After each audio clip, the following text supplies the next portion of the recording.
Why, hello there, ladies and gentlemen, boys and girls, children of all ages. My name is Mr. Dogboat333, and welcome back to Hearts of Iron 4 Kaiserreich as the Kaiserreich himself, Mr. Kaiserreich. So last time we were here together, the Prussian federal government tried to upend our budget, so we had to do some cheeky negotiations in order to get our coalition back in united, which worked out pretty well. Right now we are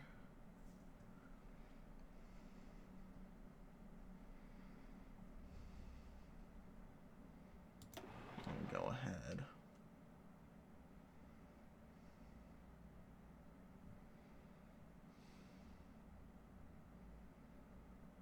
Change the crisis type. That did nothing. Darn. Yeah,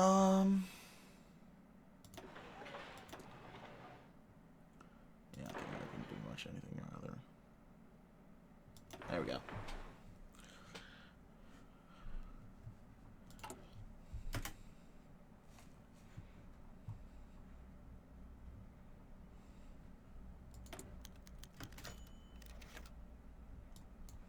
Oh. Another day, another article hostile towards our government in the Kaiserreich, the prestigious newspaper of the Prussian aristocratic league. This time, one was penned by Ewald von Kleist-Schmenzen, the Oberpresident of Pomerania and a statesman highly respected by the right. According to Kleist, the government's abuses this social question. They recognize that certain individuals abuse their power in society and their natural hierarchy, which develops within it. Now, the SPD nor the coalition can neither hope to represent the needs of the entire nation. They are particularists whose main interest is not the organic prosperity of the entire social stratum, landowner and businessman to the average worker, but merely appeasing the class they represent. He is especially hostile towards the liberal representation of the Democratische Union, as in his eyes liberalism represents the most disgusting form of individualism arisen from the ideals of 1789, which puts the net needs of the individual person over their community. Naturally, he has been endorsed by the DKP and the DVLP, two parties which have assumed the title of national opposition, as a sign of their ambition to represent the patriotic opposition to the unpatriotic social democratic government. They still sore about their loss. Boo-hoo.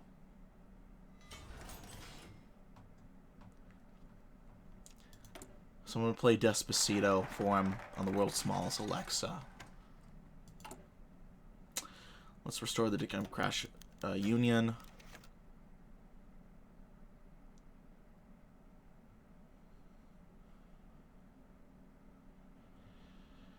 Okay. I'm going to save this real quick.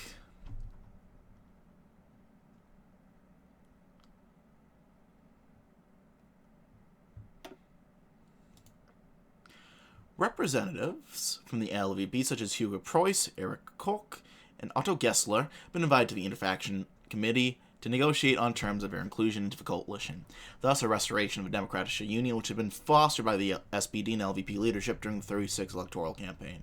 But the task easier said than done. Not only the LVP both feel scorned and empowered, and will certainly impose high terms for participation, several liberal secretaries, and a more moderate economic policy are guaranteed, but far from everyone in the LVP is enthusiastic to be cooperating with us in the first place. Former national liberals who joined forces with their left-wing counterparts in 1929 represent the interests of business, especially the pragmatic followers of late Gustav Stresemann, believe that working the SPD will lead to the marginalization of liberal ideology and turn the LVP into a bourgeois appendage of the social democracy. We should convince them to join forces with us. We need to remind them of the alternative, the far-right alliance of DKP and DVLP will surely take power if our cabinet falls. It's allowed to proceed normally. Oh, look at that. Negotiations with liberal deputies were fruitful and a coalition agreement was signed. Kaiser Wilhelm II will have to be convinced to fire several secretaries and place them with liberal appointments, and our cabinet's policies will be adjusted to accommodate liberal interests. The Democratische Union is restored. Great. That'll get us more political power in the long term, if I'm not mistaken.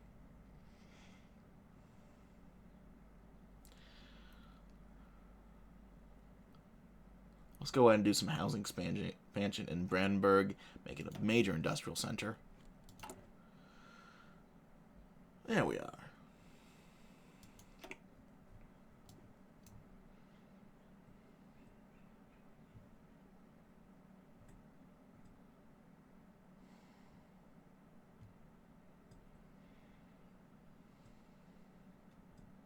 The next research slot would be nice.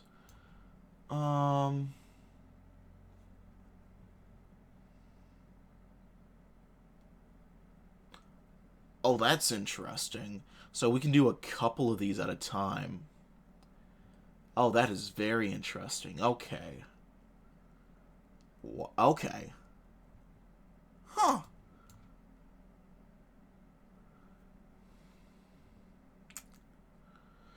Let's slash some welfare spending. The German welfare system is relatively well funded, but in times of distress, we cannot dedicate as much funding to the system as we normally could. The solution is bound to be unpopular with the general population, however. Womp womp.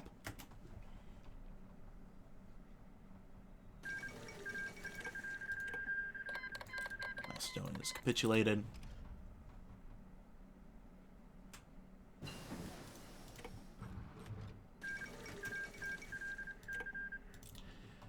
Oh, there goes Venice.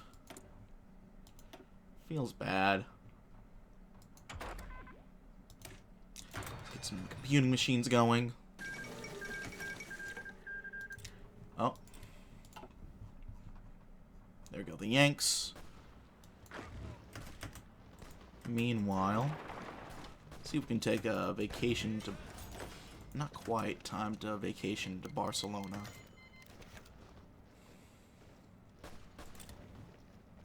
An article in Volats has raised the attention of the Social Democratic leadership. It's penned by Carlo Mirandorf, member of the Reichstag and an up-and-coming star in the SPD, considered to be the leader of the neo-revisionist wing, steadfast in favor of democratic reform, mass mobilization, and taking the fight to the conservative right.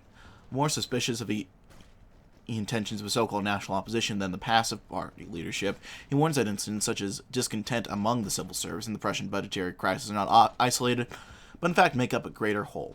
Referring back to the era of Bethmann Hollweg during the Weltkrieg and how he was opposed by the right-wing Chancellor overthrow movement, or the Kanzler Sturzbewegung, he claims that a similar movement has been formed behind all their backs. DKP, ELP, heavy industry and right-wing associations, they are all uninterested in any type of cooperative opposition, and seek to topple the first SPD government via any means necessary.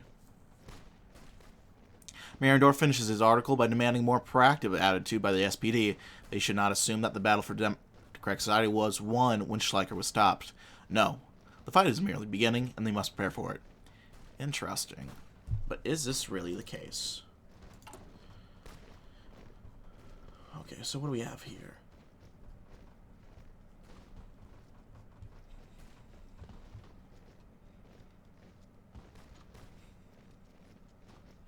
Okay.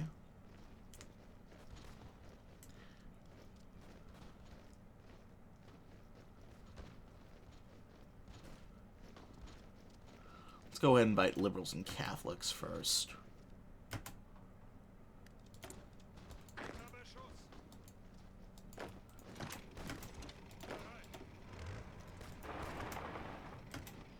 And then...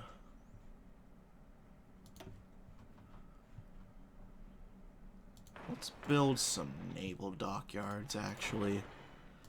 I have a feeling we could use more boats.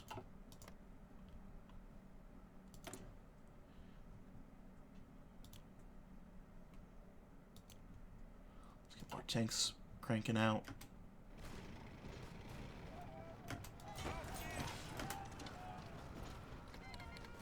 Yeah. Dang it, I want my vacation in Barcelona.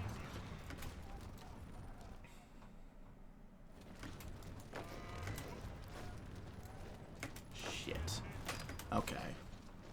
Oh no, they really do not want me vacationing in Barcelona this year, do they? Well, I guess we'll have to save it for 28 or 38.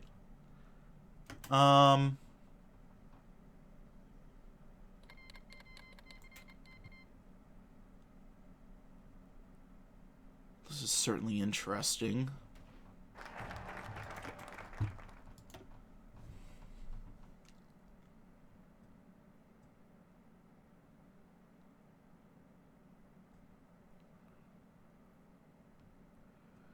Let's do the Constitutional Review Committee.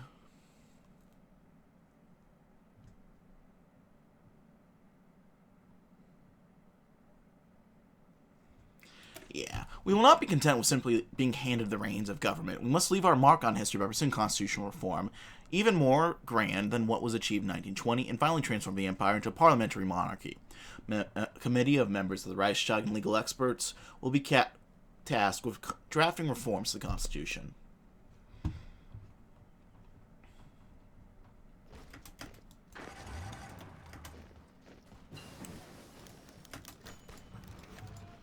Discovery of what now?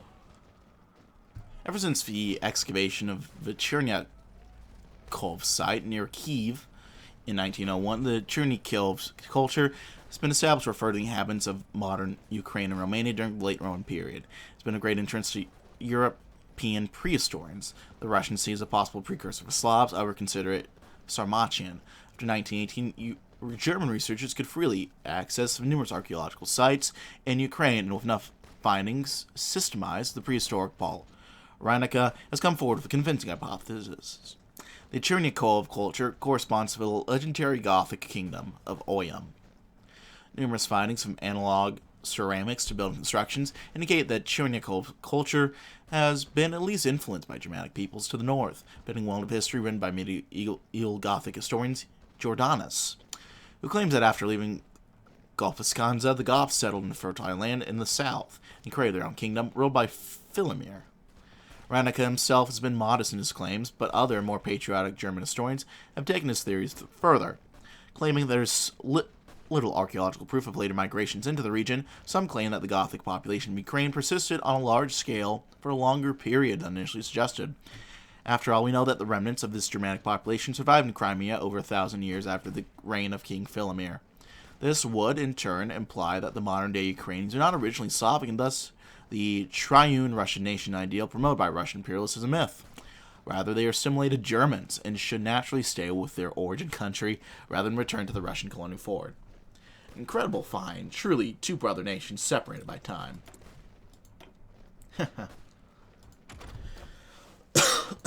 Sure. What do we want?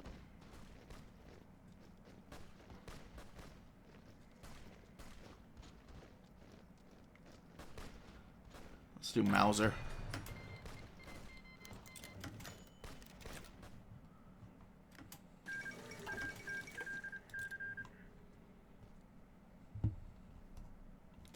How's the world looking so far? South Africa. They're having elections in 38. Oh, Argentina is whole now. That's nice. Did they do the peaceful unifications? I'm guessing they did. Ooh. What's Chile on the Galapagos?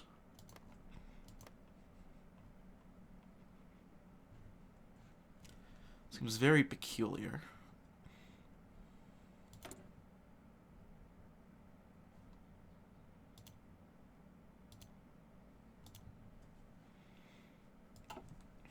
All right then. Uh-oh.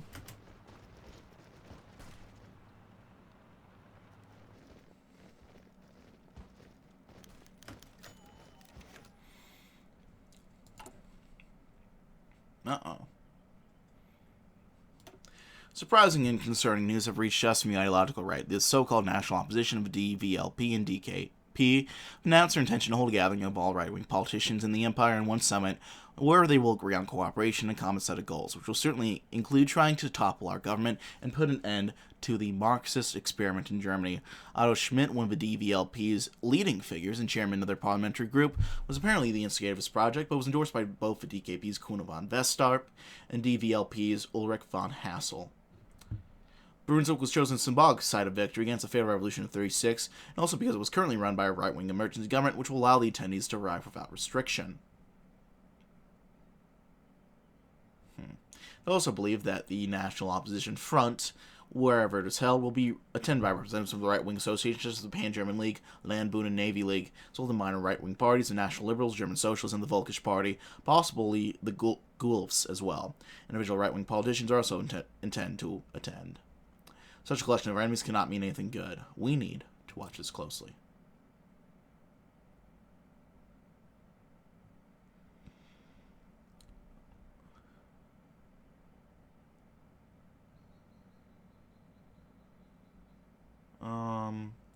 Do some investments in Poland.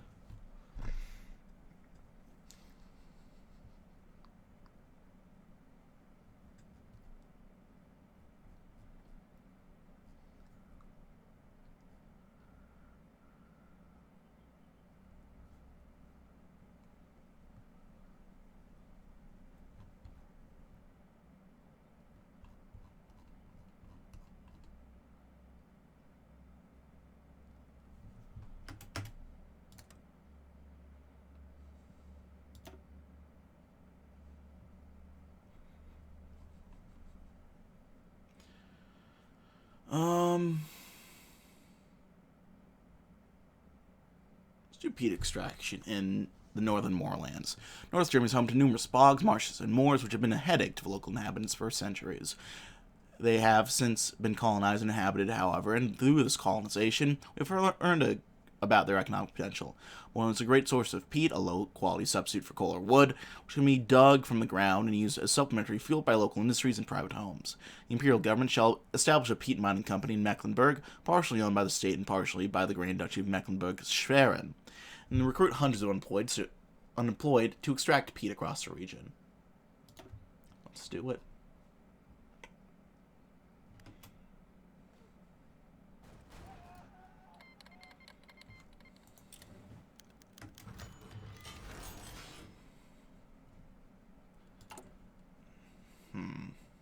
The extreme right of the Zentrum Party, made up of Catholic aristocrats who are similar to their Junker peers in demeanor and tone, reactionary Catholic politicians and leading statesmen in the federal states who despise any encroachment on their territory, have caused trouble ever since the DU came to power.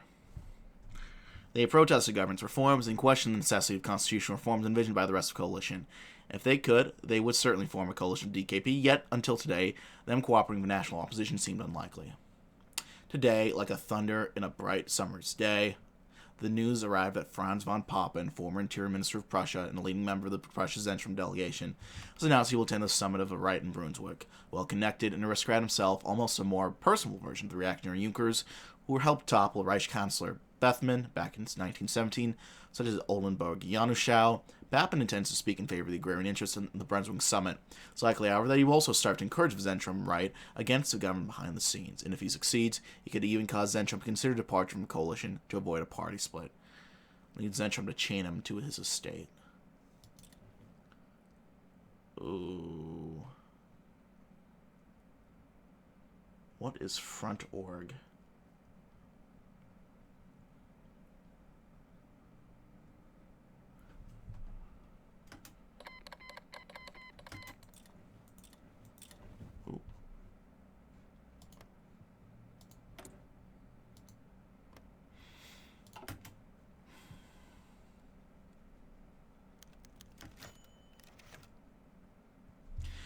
Newspapers in Munich reported that Erich Ludendorff, the mastermind of the 3rd OHL and the 2nd command of Paul von Hindenburg during the final years of Weltkrieg, passed away from liver cancer today.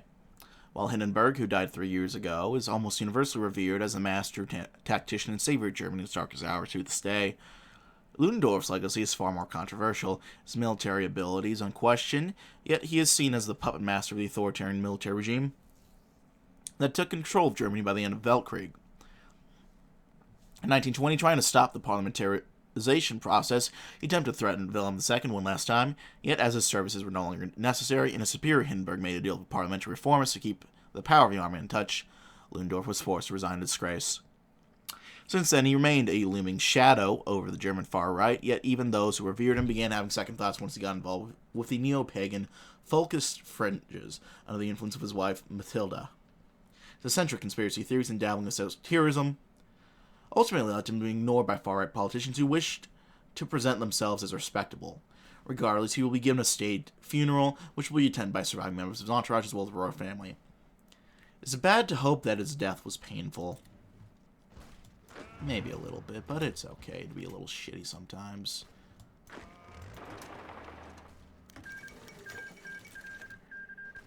Oh! The FA's making you talk. Marilyn Monroe looking ass.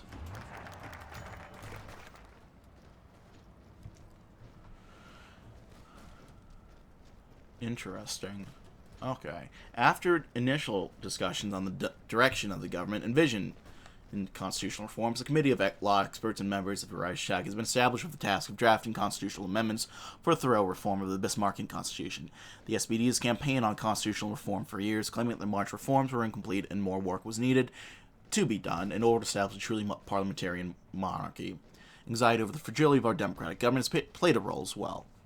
The fear that we may be replaced by conservatives after any wrong turn means that the Reich Chancellor and his secretaries wish to leave as large of a mark as possible. The talented academic and legal expert Carlos Schmid has been appointed the chairman of the Constitutional Review Committee. Through the next few years, it will review each article of the Constitution as well as historical examples for their practical use, and present recommendations to the Reichstag based on their analysis.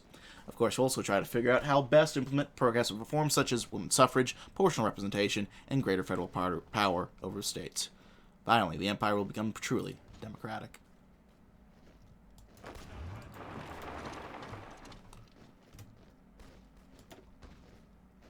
Well,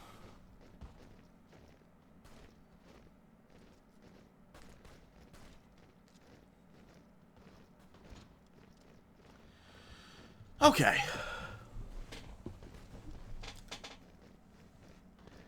Let's go ahead, start by strengthening Catholic education. Bit of a side tangent, but it's a good idea to get working on now. Central being a Catholic party, first and foremost, wishes for us to tend to the interests of our constituents, which would strengthen the legal protections for Catholic schools and allow the state government and Catholic states to establish more of them. I'm okay with that.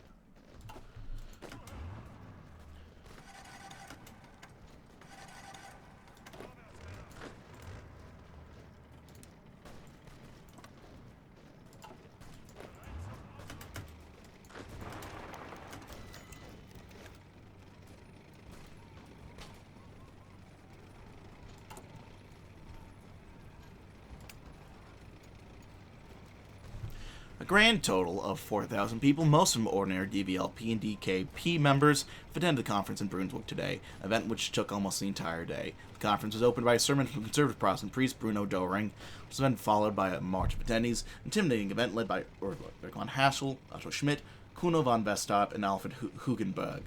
To the conference hall. Behind them were representatives from all the major conservative parties, as well as a surprisingly large element of a small radical DVP and the SP who tried to present themselves as equals to the two conservative giants, unsuccessfully.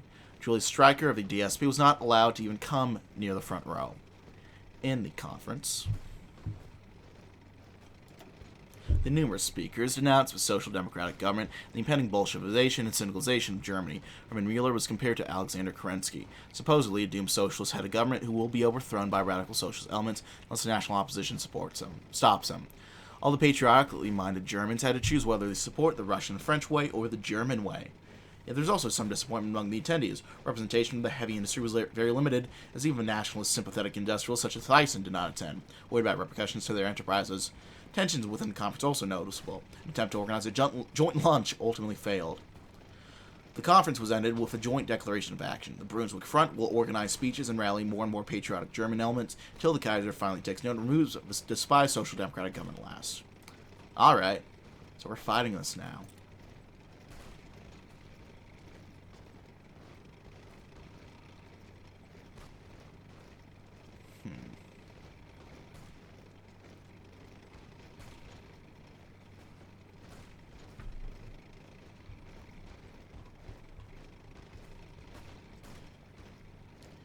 Interesting indeed.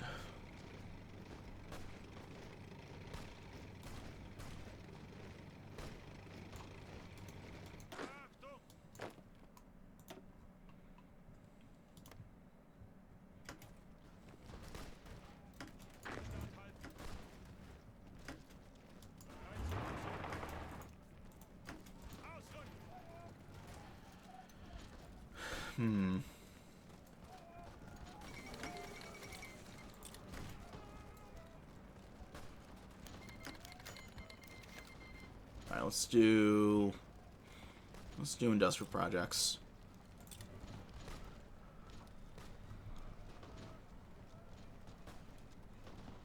Important news arrived in Germany from the Irish Republic. Ethnic tensions between the Gaelic and Catholic nationalists and the Anglo-Saxon Protestant loyalists in the countries north have exploded. The Irish have been for years friendly to Germany and benefited much from a mutually beneficial trading relationship within Middle Europa. They have so far been reluctant to commit to a military alliance and attempted to maintain a position of neutrality, seeking also continued trade with the Union of Britain for economic reasons, despite the danger of Syndicalist infiltration. For the Navy and the Allsvatigesamt, this is less than desirable considering the island's strategic importance in a potential war against the International. And German agents and diplomats have been in close contact with Irish officers to ensure that the Irish army remain a bastion of Germanophile sentiment. The ability of the government to preserve national stability in doubt and German influence on the island maintained in spite of Black Monday's upheaval, the Irish military began to consider a coup d'etat and reached out in secret to German representatives for their support in the replacement of the present Irish administration, with one more aligned with German interests and capable of restoring order and defending against the Syndicalist threat. With our support, stability can be achieved. Interesting. Do like that.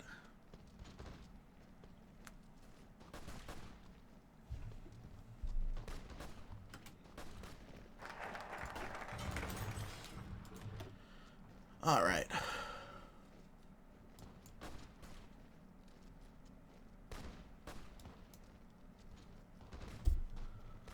Let's go ahead and get working on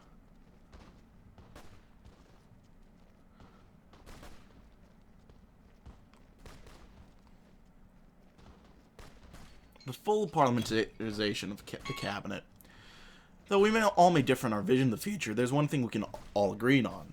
The Reichstag should be the final authority on all matters of government, not the Kaiser. The reformed constitution must grant the power of recommending Reich councillors, approving Reich councillors, and approving secretariats to the hands of Parliament. Without it, we can't claim to have achieved any reforms at all. There we go. Let's get working on some anti-air in the meanwhile. That's probably going to be a good idea to get working on.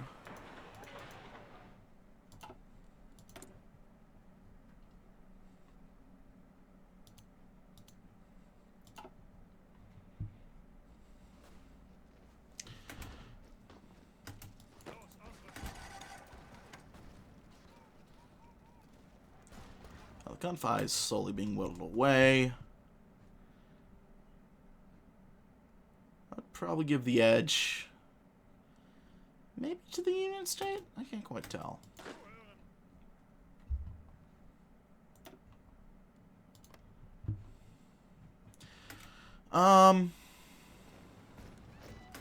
That's all coming together right now, though, which is nice to see.